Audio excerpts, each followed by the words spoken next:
Bem-vindos ao Dinheiro na Roda. Olá, pessoal, boa noite.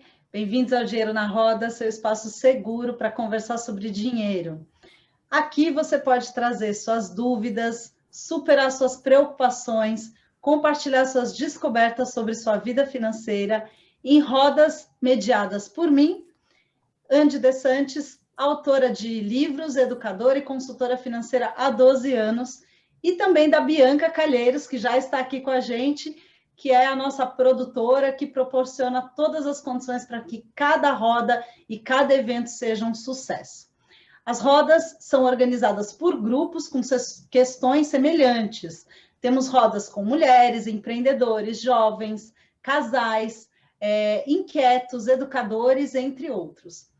Fique ligado para saber as datas das próximas rodas. E entre uma roda e outra, a gente convida pessoas que a gente admira e que a gente quer aprender e conhecer um pouco mais para entender como que é a relação dessas pessoas com o dinheiro. E hoje, os nossos convidados, que eu já vou chamar aqui, deixa eu ver, aqui, ó. Perfeito. Entrando aqui nossos convidados, a Márcia e o Alessandro.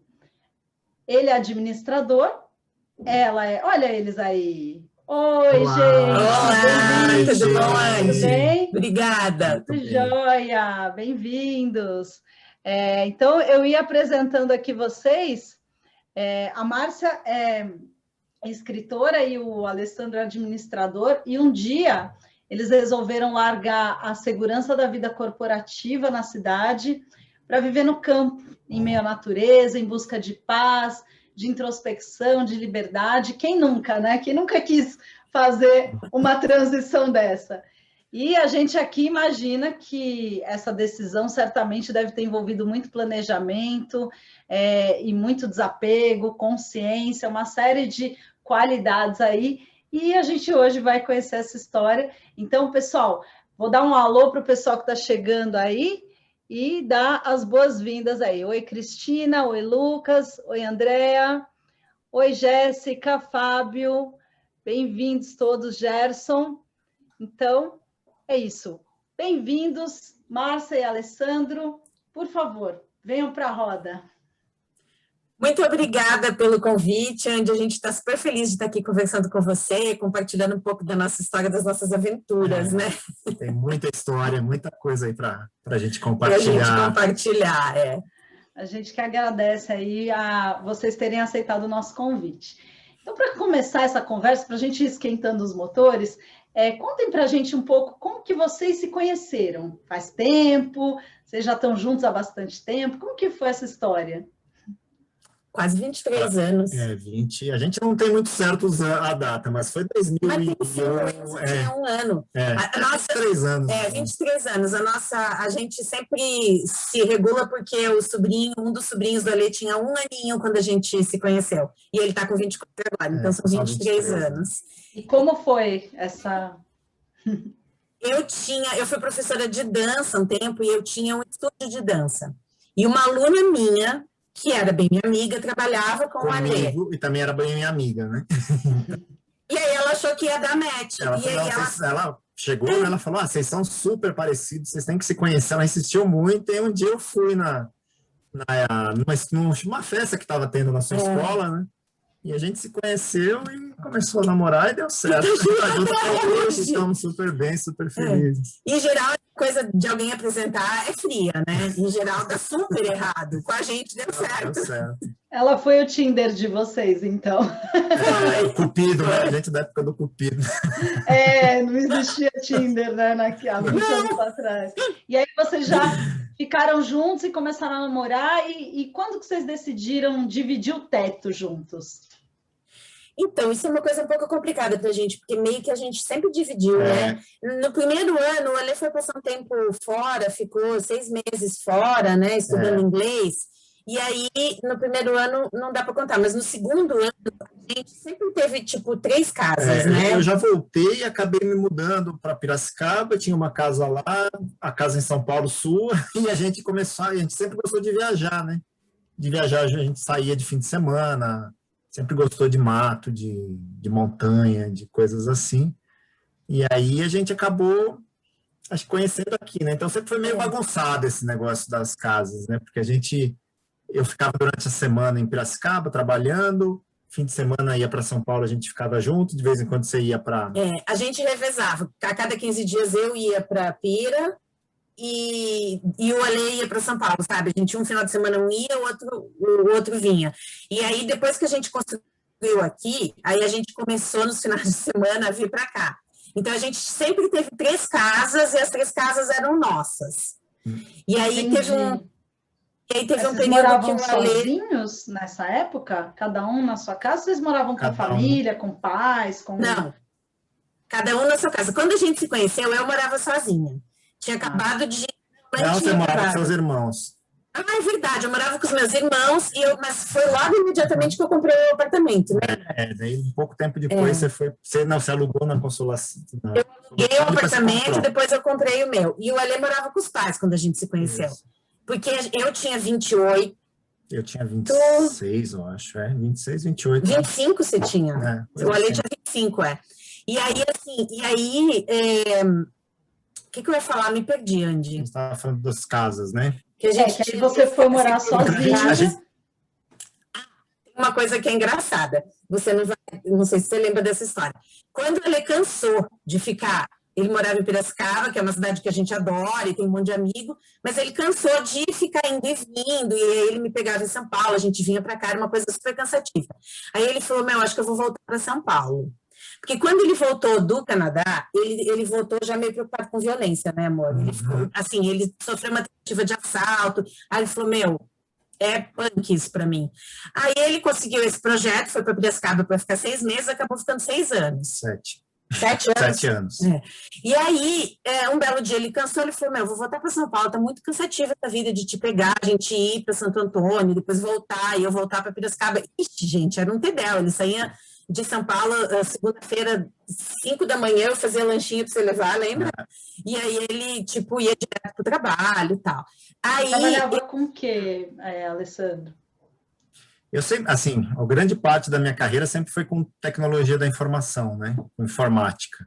Então, eu já trabalhava, assim, eu era consultor na época, fui num projeto para ficar alguns meses em Piracicaba, e acabei ficando 7 anos, né? Renovando e fui ficando.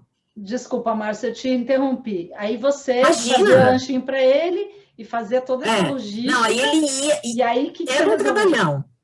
Aí ele falou, vou voltar para São Paulo, e aí conseguiu um trabalho em São Paulo e voltou. Você lembra disso? Quando ele voltou, eu falei para ele assim, eu já tinha comprado meu apartamento, era um apartamento super pequenininho, eu falei para ele, o apartamento do lado do meu tá vago, se você quer alugar. Ele falou, alugar o caramba, eu vou morar com você. Eu falei, que conversa. Mas isso foi uma indireta ou um convite velado? O que foi essa proposta? Vem morar no apartamento do lado. Era uma proposta da gente continuar junto, mas cada um na sua casa, assim, eu tinha essa coisa. E aí ele falou, não, vamos tentar sim, eu vou morar com você. Se não der certo, aí eu alugo o apartamento do lado, no prédio do lado, aí no mesmo bairro, e tudo bem, mas vamos tentar. E aí tentamos e, deu certo, até hoje. Que legal, que bacana. E você trabalhava, então, com tecnologia de informação, né, Alessandro? Desculpa, a gente entrou uma ligação aqui. E você, Márcia, sempre trabalhou com edição, com escrita, com texto? Qual era a sua...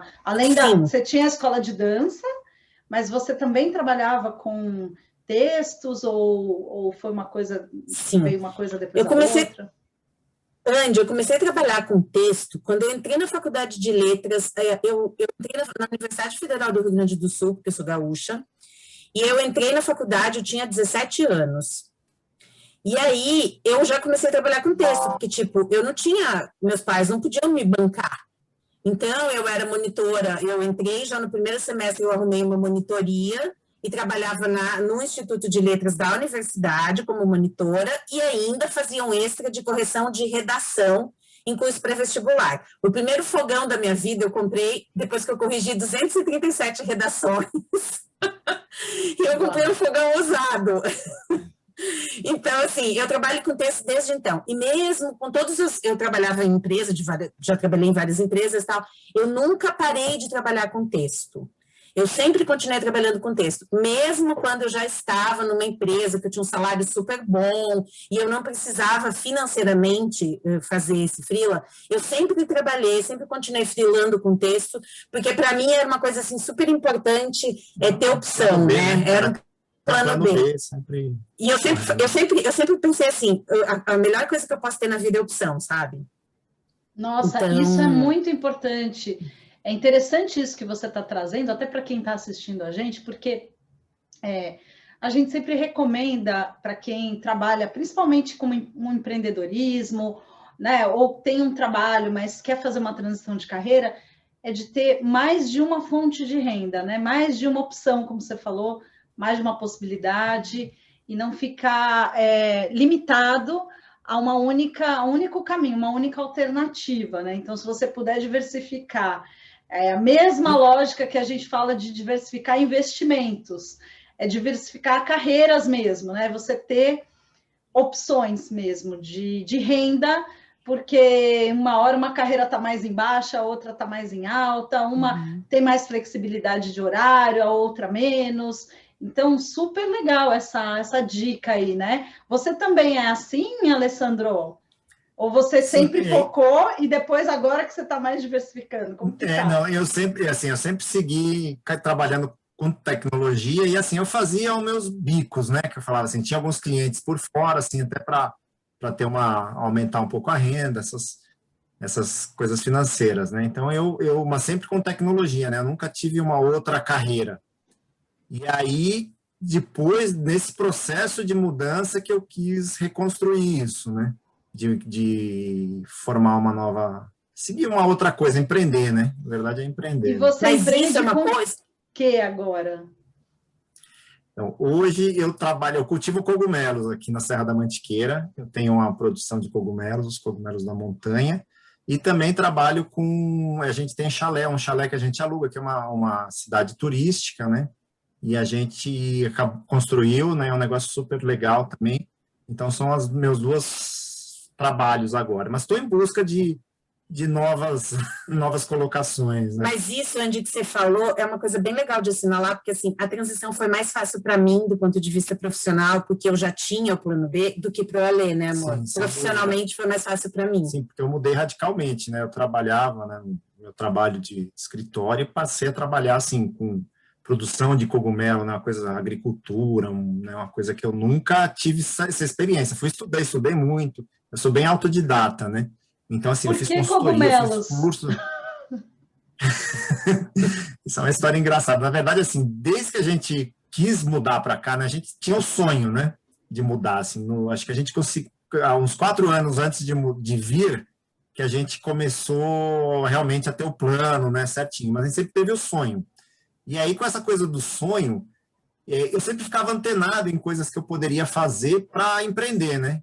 Sempre ficava vendo, olhando, analisando possibilidades, sempre com a anteninha, com o radar ligado. E aí um dia a gente estava em São Paulo, no Parque da Água Branca, que tem uma feira de orgânicos, e tem uma sede lá, uma administração do pessoal que acho que produz orgânicos, e eu vi um curso de cogumelos. Eu mal conhecia, eu não entendia nada de cogumelo. Só de comer. Só de comer. E aí eu falei, vou ver isso aqui. Assim, sabe, foi uma coisa meio natural que aconteceu, né? Eu falei, bati naquilo, me inscrevi no curso e fui fazer. Nós dois, né? Eu chamei a Márcia, vamos comigo. E aí eu fiz o curso e já me apaixonei. Falei, nossa, isso aqui é um negócio super legal, né? É um negócio rentável, né? Começamos a ver e aí comecei a aprofundar, né? O curso foi superficial e aí eu comecei a aprofundar, contratei consultoria, comecei a ler, comecei a fazer cursos. Mas tem uma anedota para contar. No curso, a gente ganhou, tem anedota, as partes mais legais. A gente ganhou no curso, o professor sorteou uns troncos de shiitake e uns sacos de substrato, que é um método mais, não sei se é mais fácil de cultivo, mas enfim, que é mais usado. É mais usual. E uns sacos de substrato. E nós dois ganhamos no sorteio. Nossa. E aí nós levamos isso para o nosso apartamento, ainda bem que a gente já estava no apartamento um pouquinho mais. Nós levamos isso para o apartamento e a gente tinha um banheirinho, a gente interditou o banheirinho e começou a cultivar os cogumelos também. E é muito legal, né? E o pessoal não falou assim, esse cogumelo aí, não sei não teve gente que perguntou, o que vocês vão fazer com esses cogumelos? Deve ter tido muita piada, todo mundo era uma, gente. Era uma situação pra gente isso. Todo mundo tem em casa. Foi consumo próprio mesmo. Mas aí, então, esse ponto é importante. Alessandro, você começou, então, fazendo um curso, sendo sorteado, cultivando no banheiro, mas aí você, então, começou a fazer uma transição, tipo, você começou nesse processo já a empreender de alguma forma, ou ainda era só aprendizado, não. E você continuava com a sua fonte de renda original, né, do seu trabalho.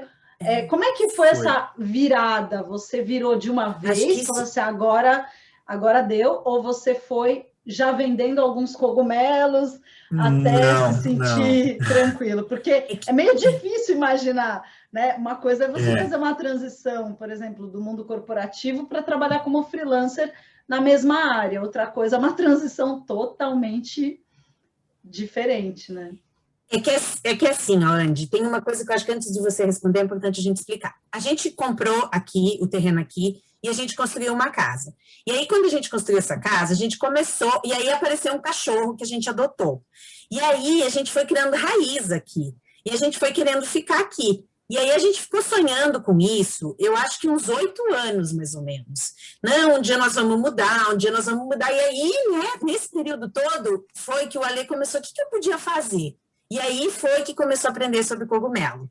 E aí que ele disse que uns 4 anos antes, nós falamos, bom, a gente quer mudar? Quer mudar. Então, vamos transformar isso num projeto e vamos planejar essa mudança direito. Eu quero saber mais disso daí, mas antes responde a sua parte, Alessandro. Então, bom, eu fiquei estudando, né, sempre planejando, só no papel, né, contratei consultoria, já tinha aqui, né? A consultoria foi quando a gente já estava planejando, foi quando tinha projeto, não foi? Não, então começou com a consultoria começou com um projeto, né? Aí saiu um projeto de número de estufas, de tudo isso. Mas assim, a gente fez curso, eu cheguei a fazer outros cursos, fui estudando assim, fui formatando a ideia, e aí assim, sempre com o sonho, sempre ainda antenado em alguma outra coisa que pudesse ser, eu sempre quis empreender, na verdade. Acho que eu nunca fui muito feliz no mundo corporativo.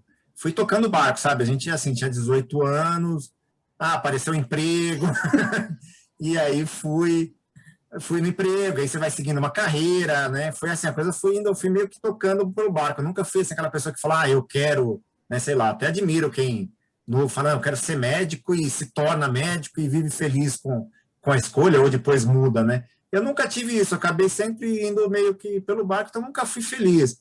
Acho que, assim, o trabalho, a pressão, né, os valores, tudo, assim, tinha coisas, os amigos, tal, coisas que me agradavam, mas na balança me descontentava, né? Eu era mais infeliz do que feliz trabalhando em empresas. E aí, assim, eu sempre tive essa coisa de empreender, né? Sempre fiquei procurando, né, olhando e tal. E aí, quando a gente comprou aqui, aí, assim, isso aí começou a tomar uma forma de sonho ainda, né? De empreender aqui, né? O que eu poderia fazer aqui em Santo Antônio do Pinhal, uma cidade de 7 mil habitantes, né? Que não tinha TI, imagina, né? Não existia nada que eu pudesse arrumar um emprego aqui. E aí foi juntando isso tudo, né? Sempre são vários fatores que acho que foi moldando essa decisão e isso que aconteceu. Muito bom. E esse plano, então, conta para mim como foi esse processo. O que veio antes? Precisamos juntar dinheiro ou precisamos, né, ao mesmo tempo, construir uma rede de contatos? Quais foram os passos?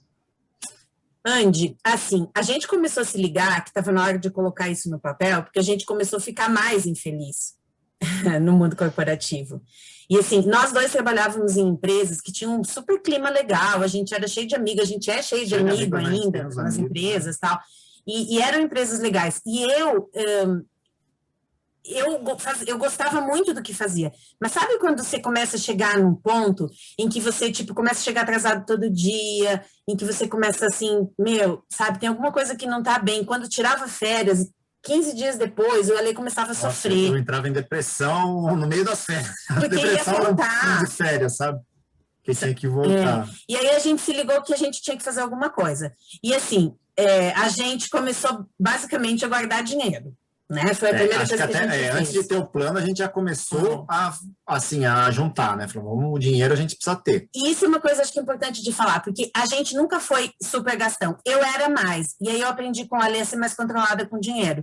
A gente nunca, mesmo quando eu era gastona, eu sempre fui muito menos gastona do que todas as pessoas que eu conhecia, assim. Então, tipo, nunca fui de ter 30 pares de sapato, nada disso, sabe? 40 pares de sapato. A gente sempre foi bem controlado com grana. Assim, carro, né? A gente nunca teve carros super tops. Um carro que andando, bom, funcionando, né? A gente nunca... a gente nunca foi ligado... E ficar trocando de carro todo ano, né? Coisas assim que vão levando o dinheiro embora, né? E a gente sempre teve uma vida simples, mas simples não no sentido, assim, de... simples, confortável, gostosa, mas a gente nunca foi de luxo. Então, a gente morava num apartamento, a gente chegou a mudar para um apartamento maior, e aí um dia a gente se olhou e falou, o que nós estamos fazendo pagando aluguel do apartamento maior, se a gente só vem para casa de noite? Aí voltamos para o apartamento pequeno, que era o meu apartamento, fizemos uma reforma para caber nossas coisas, e voltamos para o pequeno, porque tipo, para quê, sabe? Então, a gente sempre teve uma mentalidade mais econômica, vamos dizer assim, Eles optaram por uma vida mais simples, inclusive em prol de acelerar a realização desse sonho, né? De conseguir, vocês tinham uma meta de um valor que vocês acreditavam que com esta grana seria possível fazer a virada? Como que foi isso? Sim. Tipo, quanto tempo a gente começou a planejar, né? Aí a gente começou a ter, a gente somou um ano, né, mais ou menos, as nossas despesas. Isso. E fora o dinheiro que ia ter um investimento aqui para fazer chalé, para fazer estufa, isso separado, e além disso ter dinheiro, a gente somou, né, sabia o nosso custo mensal, estimou algumas coisas que íamos deixar de gastar, outras que iam aumentar aqui, e juntamos, assim, para ter um ano, a gente pode mudar e ficar um ano sem ter renda, né? Se precisar ficar um ano sem ganhar nada, a gente consegue viver. Para tocar, né? Para enquadrar o negócio, para se estabilizar, né? Você como... Exato, eu como freela e tal. E aí guardamos também dinheiro para construir aqui. E aí, o que aconteceu? Em dezembro de 2014... a gente percebeu, quando foi fazer as nossas contas, a gente percebeu que a gente já tinha o dinheiro. E aí nós falamos, bom, temos dinheiro. Agora? Opa! Porque assim, não passa nem pensamento olhoso numa hora dessa. É difícil, né? É uma decisão muito... A gente queria porque enquanto o dinheiro é um obstáculo, você sempre coloca todas as justificativas de que não tenho dinheiro para fazer. Então, né, você tem uma ótima desculpa para não fazer. Quando o dinheiro deixa de ser um obstáculo, não tem mais desculpa. Agora é pegar e encarar. Mas assim, Andy, nesses últimos 4 anos, a gente radicalizou a economia. A gente, por exemplo, viagem de férias. A gente não viajou. A gente tinha condições, se a gente quisesse, de viajar. A gente ficou 4 anos fazendo viagens pequenas, passando as férias aqui para guardar todo o dinheiro que a gente pudesse. Deixou de sair um último ano de férias para ter mais um salário, né? Coisas assim. E também, a gente, quando a gente morava em São Paulo e a gente tinha alugado um apartamento, o cara quis vender e estava num preço excelente e ofereceu para a gente. E a gente morava nesse apartamento que a gente alugava e o meu apartamento pequenininho estava alugado para outra pessoa. E o cara ofereceu. E a gente ficou bem balançado. Mas aí nós fizemos as contas e falamos, nós vamos ter que adiar a nossa mudança por mais uns 5, 6 anos. Ou mais até. Ou eu teria que vender o meu apartamento. Mas eu não queria vender o meu apartamento, porque era a única coisa que eu tinha, que eu tinha conseguido, enfim, conquistar, uma coisa minha. Aí eu falei para ele, eu não quero vender meu apartamento e, enfim, e a gente ficar com um imóvel, nós dois juntos, eu prefiro manter meu apartamento. Eu falei, então vamos esquecer essa história e vamos tocar o plano como estava. Original, né? O plano original. Era mudar para cá. Aí quando a gente percebeu que tinha grana, aí ficamos assim, meio balançados, mas assim, de a gente fazer terapia. Então, isso é uma coisa legal da gente falar também, porque a gente fazia terapia e isso ajuda bem. Aí, teve uma outra coisa interessante que foi o negócio da sua empresa, né? Aí juntou, né? Teve, assim, eu já era gestor nessa última empresa que eu trabalhava, eu tinha uma equipe, e, assim, já era enxuta, né? Como toda empresa, assim, é bem enxuta, e chegou um momento que todo ano tinha um corte, né? Aconteceu um corte, daí nesse ano chegou a hora do corte. E aí eu falei, putz, se eu mandar alguém embora para sair daqui a algum tempo, vai acabar, né, com a equipe, assim, vai ser muito ruim, vai ser uma sacanagem com a empresa, né, e vai ser ruim para o meu time, né, para quem estava ficando. Eu conversei com o meu chefe, né, com o meu diretor na época, e falei, né, do nosso plano que a gente tinha de sair e tal, e acabei falando, eu saio, né, e acabamos acordando, foi bom para ele também, acho que foi bom para a empresa, foi bom para mim, acabou assim, no final, teve um final feliz, né, a história, assim, que era tenso, era muito tenso isso, né, sair, daí assim, essas decisões... Essa rescisão também juntou nesse bolo, né? Juntou nesse bolo, E para mim, quando eu estava trabalhando num setor, 4 anos antes eu tinha sido chamada para trabalhar num setor da empresa, e quando o meu gerente me convidou para trabalhar lá, eu falei para ele, eu vou, mas eu preciso te falar uma coisa, em no máximo 5 anos eu vou sair, porque eu quero me mudar para o interior. Falei, mas você tem família lá? Não, mas a gente quer construir uma vida diferente e tal. Aí ele me falou, e no mínimo quanto? Eu falei, no mínimo 3. Antes de 3 a gente não vai ter condições de mudar. Ele falou, então vem que em 3 anos você vai conseguir fazer muita coisa. E aí também foi o fôlego que eu precisava para dar uma renovada, sabe, na energia, porque estava super ruim, eu não estava, enfim, não estava produtiva e tal. E aí eu mudei de setor, era um desafio novo, aí você toma um fôlego, né? E aí também era muito tranquilo. E aí, quando o Ale tomou essa decisão, aí eu chamei meu chefe. E falei para ele, e aí, ele já sabia de tudo, e aí eu Quantos falei... Quantos anos tinham se passado?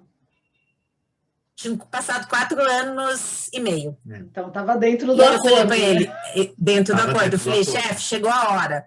Aí ele falou, eu achei que não fosse chegar. Você tem certeza? Falei, tenho certeza. É assim, Andy, eu gostava do meu trabalho, tinha uma equipe que eu adorava, fazia parte de uma equipe que eu adorava, me dava bem com o meu chefe, com os 2 chefes que eu tinha, me dava super bem, eu tinha um espaço, eu era muito respeitada na empresa, então assim, era uma decisão difícil, né? Não é uma decisão fácil. Você tem um sonho, né, de querer viver uma vida diferente, mas também você tem a segurança, tem tudo, né? Sua valorização dentro da empresa.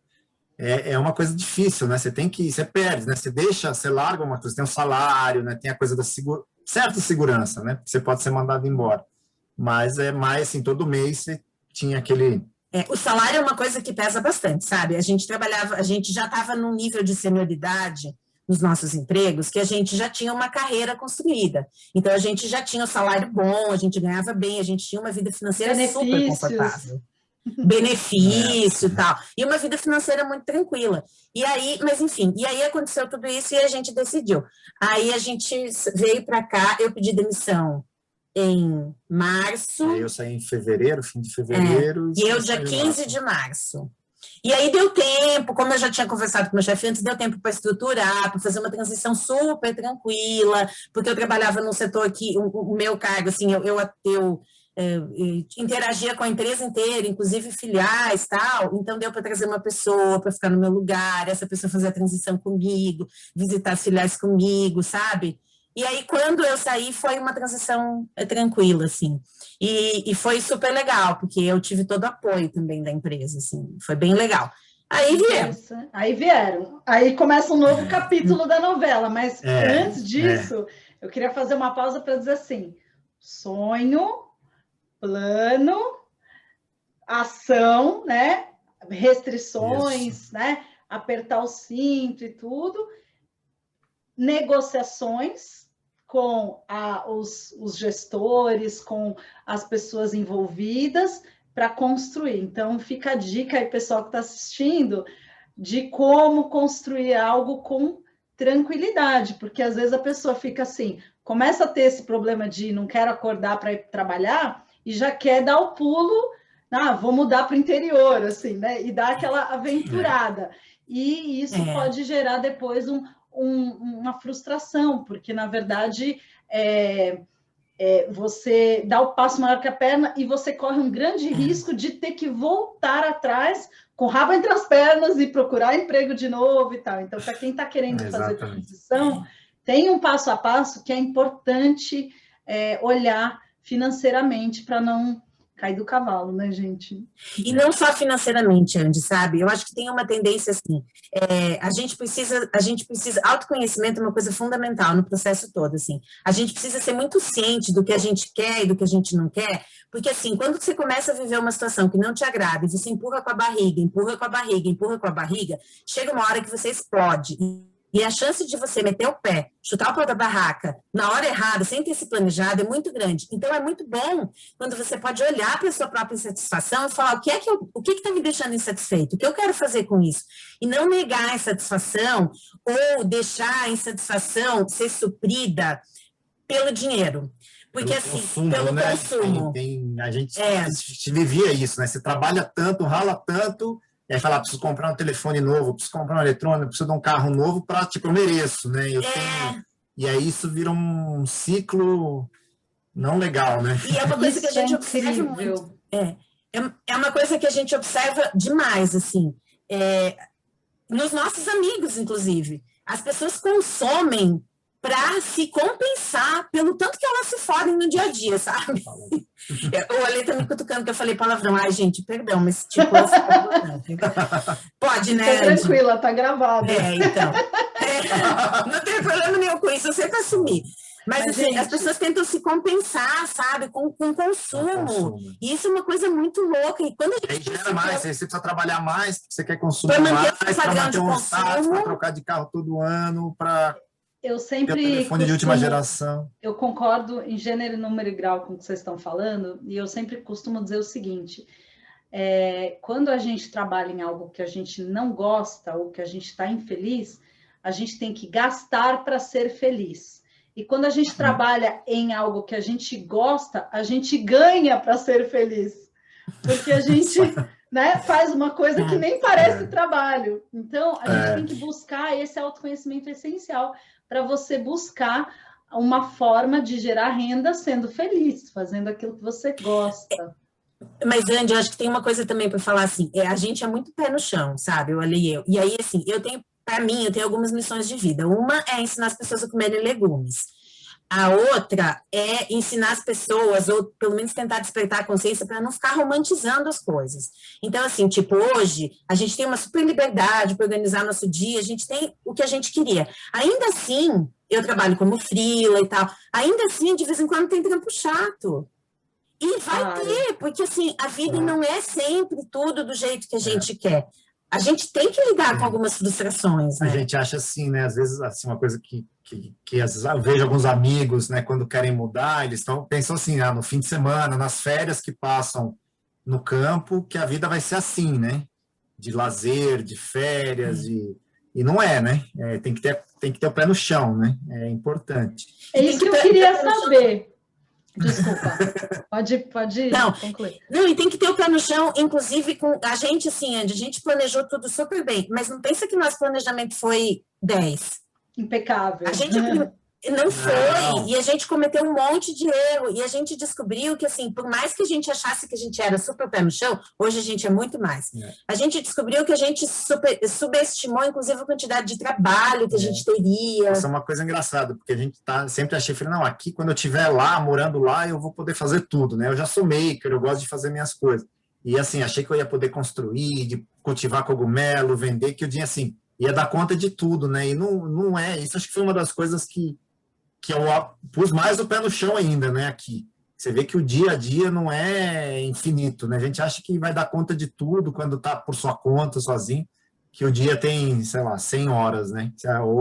E aí a coisa que eu falava, não, em 2 horas eu faço, às vezes demorava 2 dias, né? E aí a coisa ia enrolando e aí você vendo que não consegue fazer, né? Fica uma dependência. E outra coisa que acontece também é assim, você pensa, eu vou trabalhar para mim e tal, então, tipo, nunca mais na vida eu vou procrastinar. Mentira. Que mentira. Você vai continuar procrastinando, porque você vai ter trabalho chato, e aí de vez em quando vai pintar uma coisa que você não está afim de fazer, e você tem 200 outras que você é muito mais afim.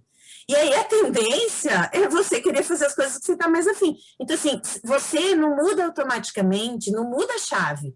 Você traz tudo que você tem com você. Por exemplo, trabalhar muito ou viver correndo. É uma coisa que todo mundo tem a ilusão que vai mudar para o campo, ou todo mundo não, mas pelo menos... A gente tinha, né? Eu acho que um monte de gente tem. Você vai mudar para o campo e sua vida vai desacelerar.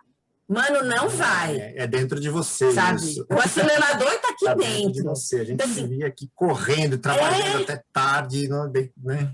Trabalhava 16 horas por dia. Sábado, domingo. Aí veio a pandemia. E aí a pandemia, nossa renda caiu menos da metade. Uhum. E aí a gente ficou com muito menos trabalho, passamos um período bem de perrengue, né, sem trabalho. Aí a gente começou a se ligar que, tipo, o que nós estamos fazendo? Nós estamos trabalhando que nem uns loucos, como se a gente estivesse em São Paulo ainda. A gente tem que parar com isso. E aí começou a cair a nossa ficha. E então, assim, desde o começo da pandemia, né, a gente começou a, tipo, final de semana não vamos trampar. Domingo, por exemplo, a gente não para, né? E isso é uma coisa, assim, até contraproducente, né? Você querer trabalhar o tempo inteiro. Porque a gente trabalhava, e daí você não tem uma produtividade. Agora que a gente para, sei lá, você começa a semana com muito mais pique, sabe, produzindo mais muito energia. melhor, focado, mais energia, exatamente. Precisa parar. Porque quando o negócio é seu, você fica nessa vibe, né? Eu quero fazer tudo, eu quero fazer. Eu tenho que acabar, tenho que terminar, tenho que fazer, tenho que entregar.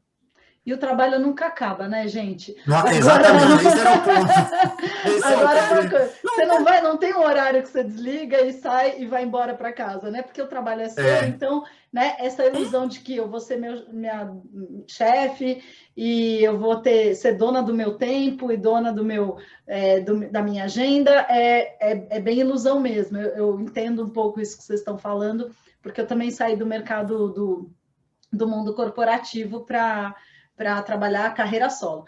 Agora, uma coisa interessante que vocês falaram, né, que é a importância da disciplina também, né? Não só a disciplina de guardar o dinheiro, mas a disciplina de fazer a gestão do seu tempo, a disciplina de não procrastinar, mesmo quando você está muito afim, né? O home office, ele também traz toda essa questão, né? E isso é muito importante, é um comportamento super importante para também quem quer prosperar, né? Porque, por exemplo, vocês falaram que a renda caiu na pandemia.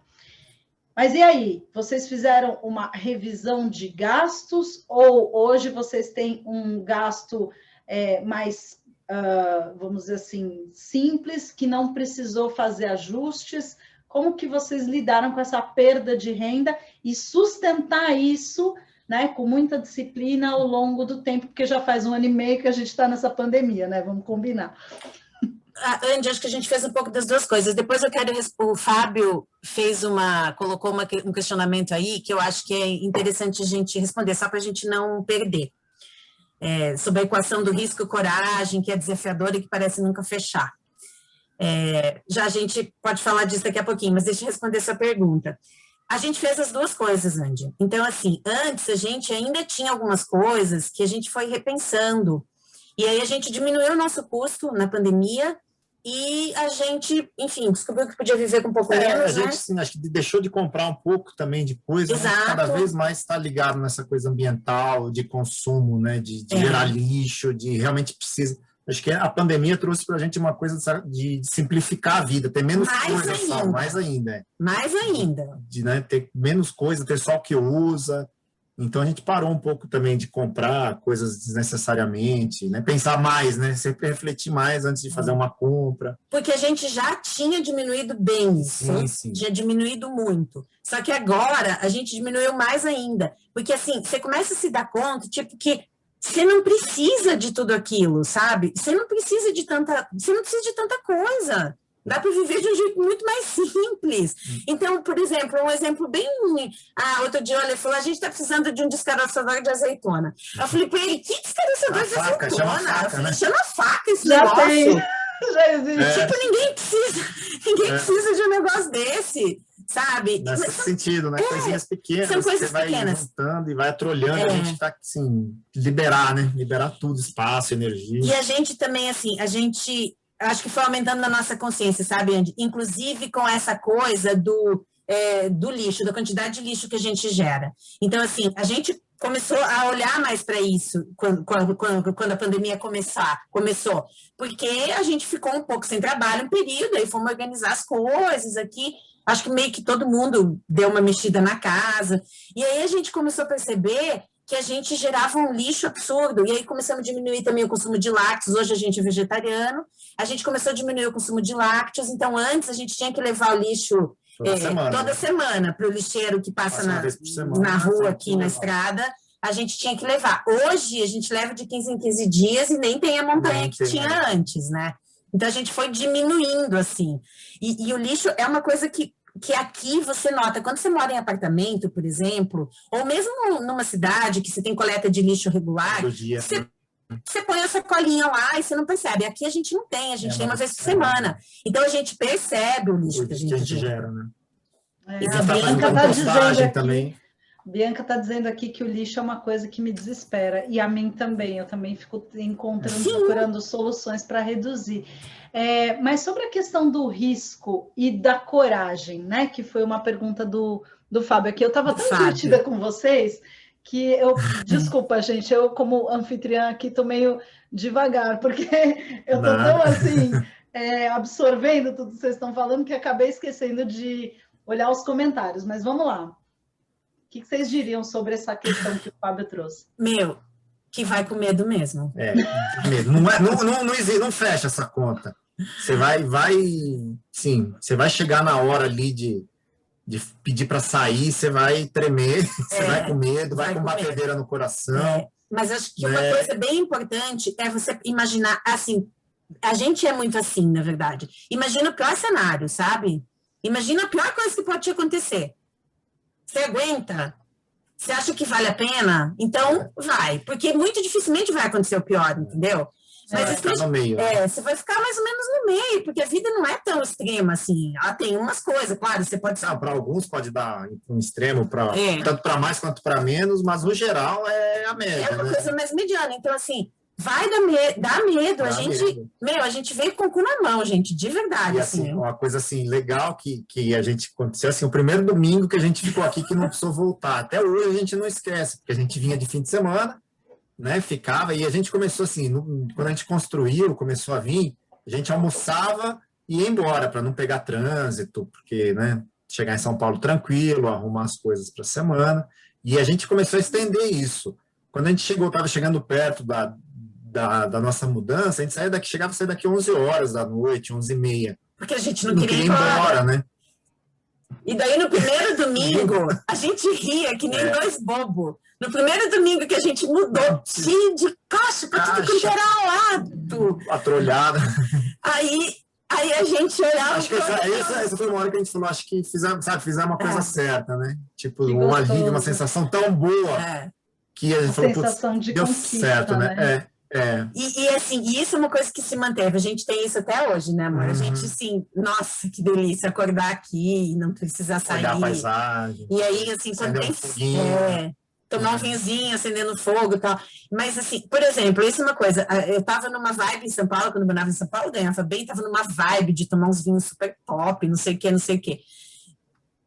Eu mudei. Então, tipo, hoje eu não compro vinho caro, eu compro vinho bem, assim, em conta, sabe? Porque eu adoro vinho. E não mudou absolutamente nada na minha vida. Absolutamente nada. Eu continuo tendo o maior prazer, continuo encontrando vinhos gostosos, mas em conta. E ok, né? Toca a vida. Não fez diferença para mim isso. Sabe? Não fez diferença. E a gente descobriu que padrão de vida... E a gente descobriu que padrão de vida é muito diferente de padrão de consumo. Então, assim, a gente consome infinitamente menos hoje. Mas a gente vive muito melhor.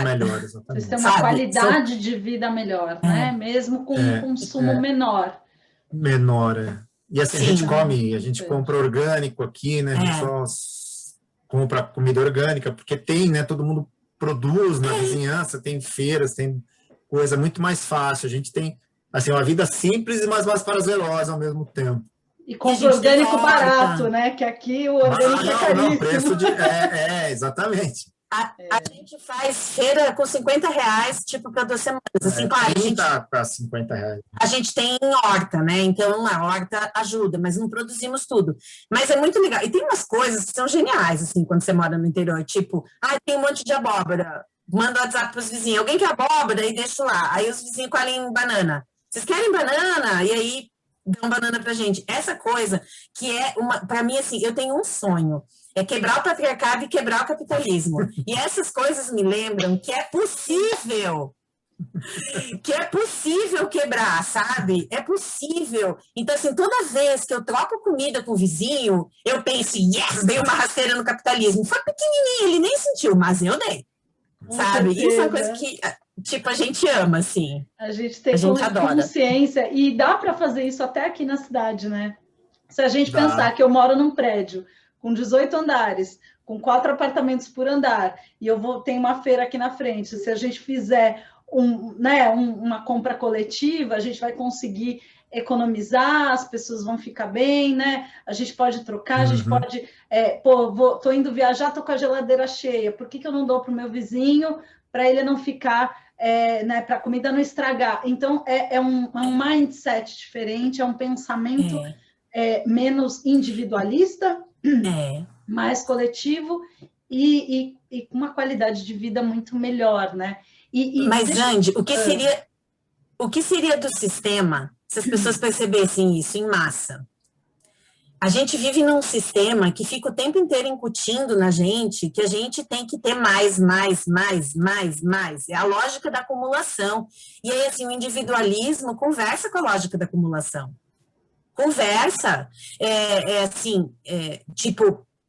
O Ale sempre fala, para ter rico tem que ter pobre. E, de fato, se alguém tem coisas sobrando, é porque alguém tem coisas faltando, porque os recursos do mundo não são infinitos, né? Eles são finitos. Então, assim, se sobra para alguém, falta para outra pessoa. Mas, assim, o sistema cultiva isso, tem cultivado isso, gente, há séculos em nós, esse individualismo. Porque esse individualismo nos faz querer acumular.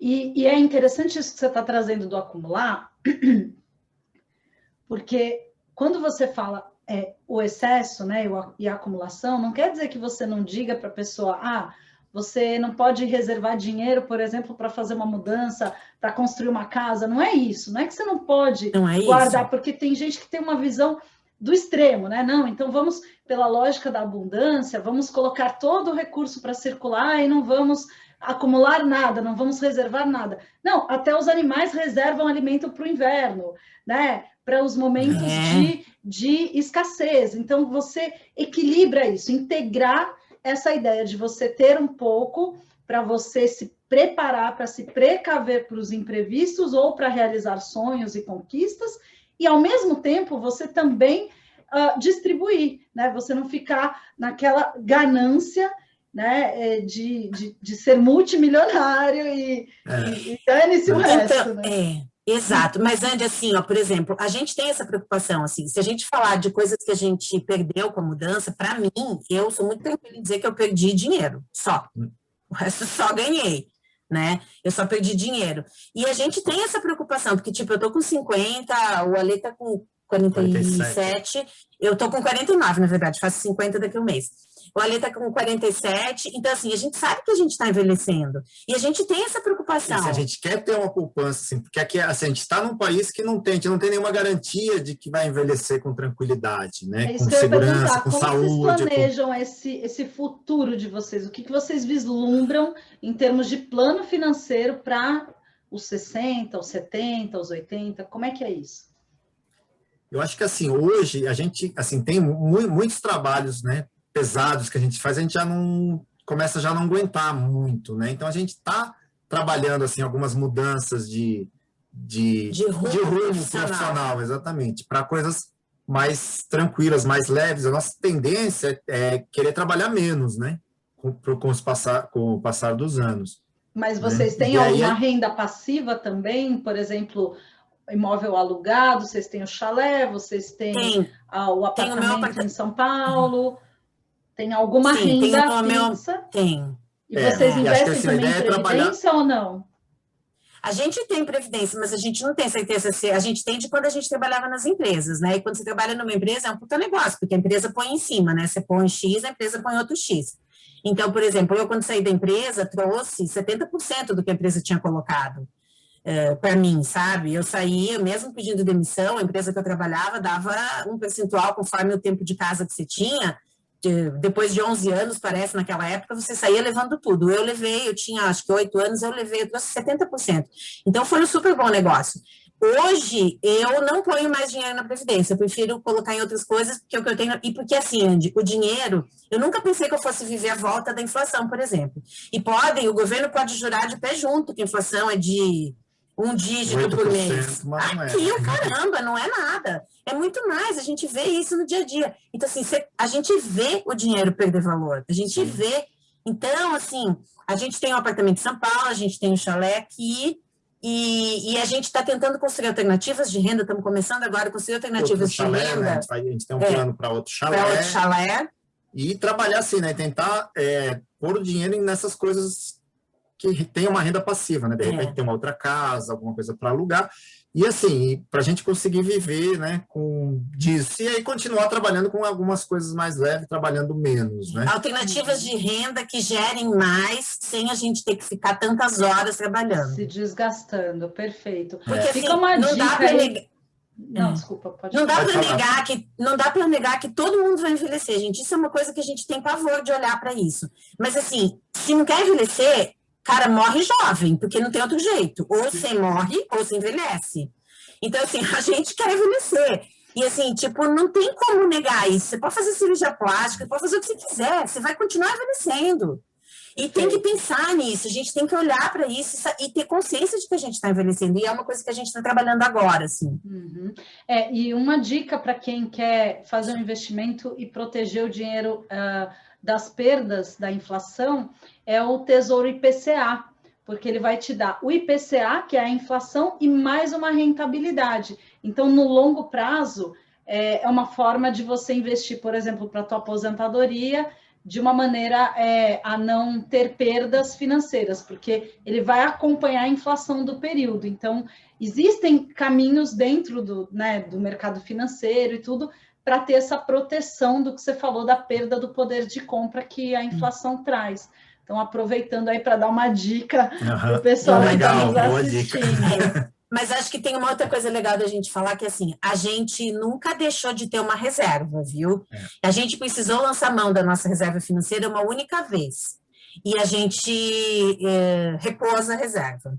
A gente cortou gasto para poder repor a reserva, porque assim, não dá para você ficar sem nada quando você é freela, né? E autônomo, não dá para você ficar sem nada. Dá uma dor de barriga, você precisa, você tem que ter. Um pouco você tem que ter. Queridos, então a gente é bem cuidadoso. Eu tinha milhões de perguntas para fazer para vocês aqui, né? Uma delas que eu ainda quero fazer que é um pouco diferente do que a gente está trazendo, mas é um ponto que eu acho super importante para casais, que é a forma como vocês estruturaram o regime de casamento de vocês. Vocês são casados, só que vocês são casados com separação total de bens. E isso é um tabu no Brasil, porque as pessoas não falam disso, não querem mencionar isso. Então, eu queria ouvir de vocês por quê e o que vocês veem de bom e se tem alguma coisa que não é boa nesse modelo. Porque eu acho que é bem simples. A gente já viu muito casal não se separar, ter uma vida super ruim junto e não se separar por não ter condições financeiras para isso, sabe? Porque não tinha para onde ir, porque, enfim, até pais de amigos nossos que a gente sabe que não se suportam, mas não tem como se separar, porque, enfim. E a gente, e assim, acho que a gente sempre conversou disso desde sempre, desde que a gente começou a namorar, nunca foi um assunto. Claro, no começo do namoro, você fica com um pouquinho o pé atrás, né? Será que vai gostar, vai ficar bravo? A gente foi levando isso, né, naturalmente, conversando, e sempre foi meio acertado, assim, o que é meu, o que é seu, né? Assim, tipo, você tem seu apartamento, é seu, no seu nome, eu tenho aqui Santo Antônio, é meu, a gente mesmo usufruindo, quando morava no apartamento com ela, assim, a gente usufrui das nossas coisas juntos, mas o que é de um, o que é do outro é do outro. né? Porque caso algum dia, se porventura a gente se separasse, né? Isso já está acordado entre nós. Mas né? isso é tanto tabu que quando a gente fala para as pessoas falam, nossa, vocês já casaram pensando em separar? Hoje em dia eu dou risada e falo, pois é, há 23 anos. Sabe? A gente está há 23 anos juntos pensando em separar. Não é isso, assim, é de novo aquela coisa de romantizar demais. Claro que quando você casa, você quer ficar com aquela pessoa para sempre, mas você vai ficar para sempre, mesmo não estando feliz? Então, assim, separações acontecem. Isso pode acontecer. As pessoas mudam, né? As ideias mudam, as coisas às vezes não dão certo. E a gente sempre quis garantir que se um dia a gente se separar, cada um vai continuar tendo a sua vida e isso não vai ser uma preocupação para nós.